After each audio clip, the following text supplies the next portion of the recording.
एक बार की बात है, एक राजा था। उस राजा को एक रात सपना आता है। वह सपने में देखा है कि उसके सारे दांत एक एक करके गिर रहे हैं। अब जब राजा सुबह उठना है तो हैरान हो जाता है और अपने सपने का मतलब जानने के लिए वो अपने महल में एक ज्योतिषी को बुलाता है और उसे अपने सपना बताता है।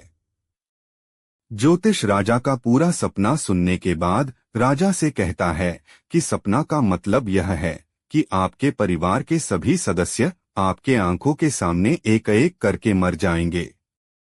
यह सुनने के बाद राजा को बहुत गुस्सा आता है और वह ज्योतिष को जेल में बंद कर देता है। अब अगले दिन राजा दूसरे ज्योतिष को अपने महल में बुलाता है और उसे अपने सपने का मतलब पूछता है।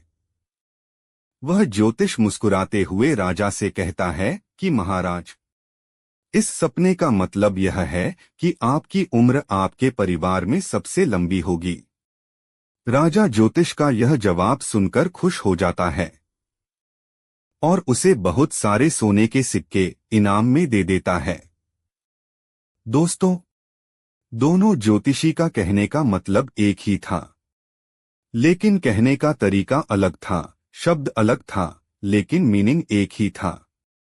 इसी तरह अगर आपके पास बोलने का सही तरीका है, बात को बोलने के लिए सही शब्द, सही अल्फाज है, तो आप नेगेटिव बात को भी पॉजिटिव तरीके से बोल सकते हो। बिल्कुल इसी तरह एक बार एक अंधा आदमी रास्ते पर भीख मांग रहा था। उसके सामने एक कटोरा रखा हुआ था और उसके साइड में एक वाइट पेपर पर बड़े बड़े अक्षरों में लिखा हुआ था कि मैं आंखों से अंधा हूं, मुझे कुछ दान करके जाइए। शाम तक उस कटोरे में सिर्फ कुछ ही सिक्के लोग डाला करते थे। एक बार एक आदमी ने उस अंधे को नोटिस किया।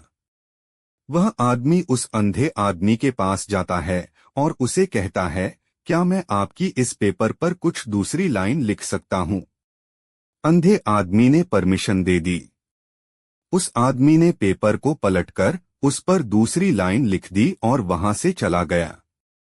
यह सब होने के बाद अब हर कोई उसे अंधे आदमी के कटोरे में पैसे डालने लगा और शाम तक उसके पास इतने पैसे जमा हो गए जो उसके पास एक हफ्ते में हुआ करते थे।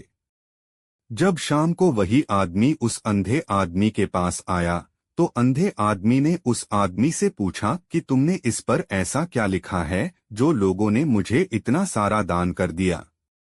आदमी ने मुस्कुराते हुए उससे कहा कि पहले इस पर लिखा हुआ था कि मैं आंखों से अंधा हूं, मुझे कुछ दान करके जाइए। मैंने उसे पलटकर यह लिखा कि आज का दिन कितना खूबसूरत है जिसे आप अपनी आंखों से देख सकते हो, लेकिन मैं नहीं, बस मैं यही लाइन लिखी थी। दोस्तों कहते हैं कि इतना भी मत बोलिए कि लोग आपके चुप होने का इंतजार करें, बल्कि इतना सा और ऐसा बोलिए कि आपको लोग दोबारा सुनने की चाह रखें। जिस इंसान को बोलने का, बात करने का सही तरीका आ गया ना, वह पूरी दुनिया जीत सकता है। मोबाइल देखने से और घंटे घंटे तक रील स्क्रॉल करने से और गेम्स खेलने से आपको झूठी खुशी तो मिल सकती है, लेकिन असली दुनिया में आपका कोई भी औकात नहीं और यही कड़वी सच्चाई है।